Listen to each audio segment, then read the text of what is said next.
Hello दोस्तों, नमस्कार। Exploring Uttarakhand पाठशाला यूट्यूब चैनल पर आप सभी का स्वागत है। मैं डॉक्टर नरेश ड्यूंडी प्रस्तुत हूँ एक नए एपिसोड के साथ।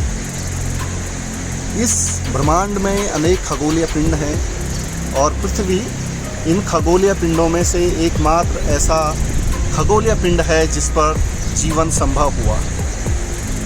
प्रकृति हमेशा से मनुष्य की मित्र रही है और प्रकृति ने मनुष्य को अनेक उपहार दिए, लेकिन मनुष्य की कई ऐसी गतिविधियां रही हैं जिन्होंने प्रकृति और मनुष्य के बीच की जो मित्रता है उसमें एक प्रकार का असंतुलन खड़ा कर दिया। मैं ये बातें इसलिए कह रहा हूँ क्योंकि आज है 22 अप्रैल और 22 अप्रैल को पूरी दुनिया के भीतर पृथ्वी दिवस के रूप में मनाया जाता है। मनुष्य और प्रकृति के बीच पाई जाने वाली जो मित्रता है उसको पिछले कुछ वर्षों से एक प्रकार का धक्का लगा है। प्रकृति ने मनुष्य को अनेक ऐसे उपहार दिए हैं जो मनुष्य के जीवन को संवर्धित करने में काम आए। हम इन्हें सामान्यतः संसाधन के नाम से जानते हैं, वो चाहे जल हो, वायु हो, मृदा हो। इन तमाम संसाधनों ने मनुष्य के जीवन को पोषित और विकसित किया है, लेकिन पिछले कुछ समय से इस दुनिया के भीतर पनप रही उपभोगवादी संस्कृति ने मनुष्य और प्रकृति के बीच जो रिश्ते पाए जाते हैं उन्हें खराब ही नहीं किया है बल्कि संकट में भी डाल दिया। और इस संकट के परिणाम स्वरूप कभी कभी प्रकृति मनुष्य पर कुपित भी हो जाती है और कई जगह पर बहुत भारी मात्रा में जान माल का नुकसान हो जाता है। तो आज हम इसी बात पर विमर्श करेंगे कि हम प्रकृति और पर्यावरण के बीच समाज में चेतना उत्पन्न करने के लिए पूरे विश्व में 22 अप्रैल को पृथ्वी दिवस के रूप में मना रहे हैं। तो इस पर ही बात करेंगे कि हम पृथ्वी दिवस को क्यों मनाते हैं, कब से यह प्रारंभ हुआ और क्या इसका कुछ फायदा भी हो रहा है। आज पृथ्वी दिवस है और मैंने सोचा कि क्यों ना आज का वीडियो पर्यावरण और प्रकृति के बीच जाकर ही शूट किया जाए।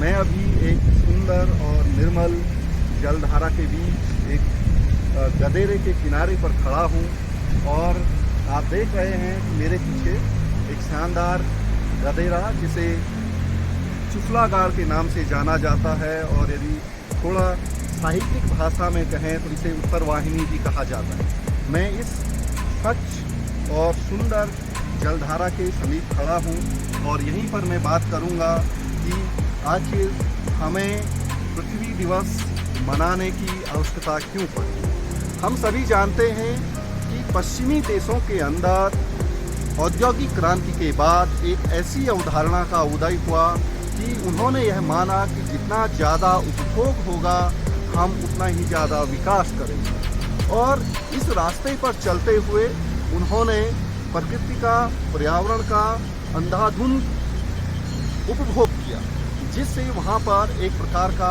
असंतुलन खड़ा हुआ है और उस असंतुलन के परिणाम स्वरूप कई बार उन्हें जो है इसकी बड़ी भारी कीमत भी चुकानी पड़ी।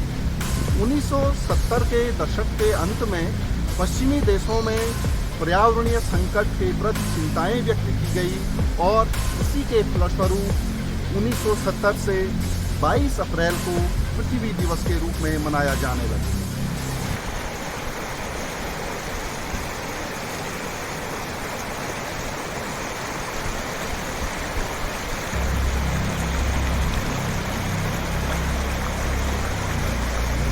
सत्तर के दशक में पश्चिमी देशों में जो पर्यावरण के प्रति चिंताएं बढ़ने लगी, उसका परिणाम यह निकला कि लोगों ने विभिन्न तरीके के विरोध प्रदर्शन और आंदोलन की और लोगों के भीतर पर्यावरण के प्रति चेतना उत्पन्न करने का कार्य किया।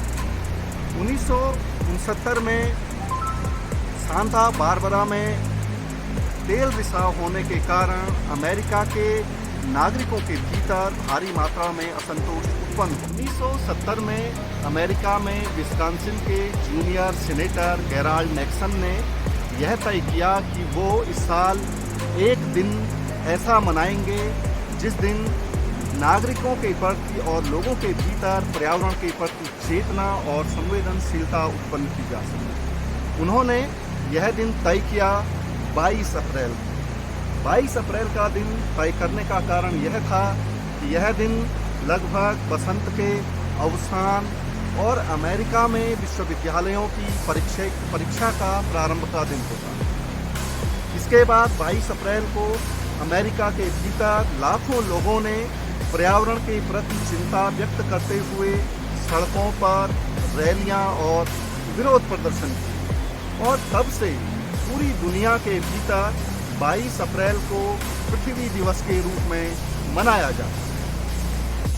अब सवाल यह है कि हम सभी लोग 1970 से निरंतर पर्यावरण के प्रति चिंता व्यक्त कर रहे हैं और लोगों के भीतर पर्यावरण के प्रति चेतना को उत्पन्न करने का कार्य कर रहे हैं। पृथ्वी दिवस हर साल 22 अप्रैल को मनाया जा रहा है और विभिन्न तरह के ऐसे कार्यक्रम किए जाते हैं कि लोग पर्यावरण के प्रति संवेदनशील हों, पर्यावरण और मनुष्य के जो अंतर संबंध हैं उसको समझने का कष्ट करें और पर्यावरण को इस प्रकार से नुकसान न पहुंचाएं कि वह हमारी आने वाली पीढ़ियों के लिए एक अभिशाप सिद्ध हो जाए। लेकिन हम इन तमाम दिवसों को मनाते तो अवश्य हैं और एक दिन हमारे अंदर यह उत्साह भी आ जाता है कि आज हम पर्यावरण के प्रति पूर्णतः समर्पित हैं। लेकिन मेरा व्यक्तिगत रूप से यह मानना है कि हमें सिर्फ पर्यावरण के प्रति एक दिन ही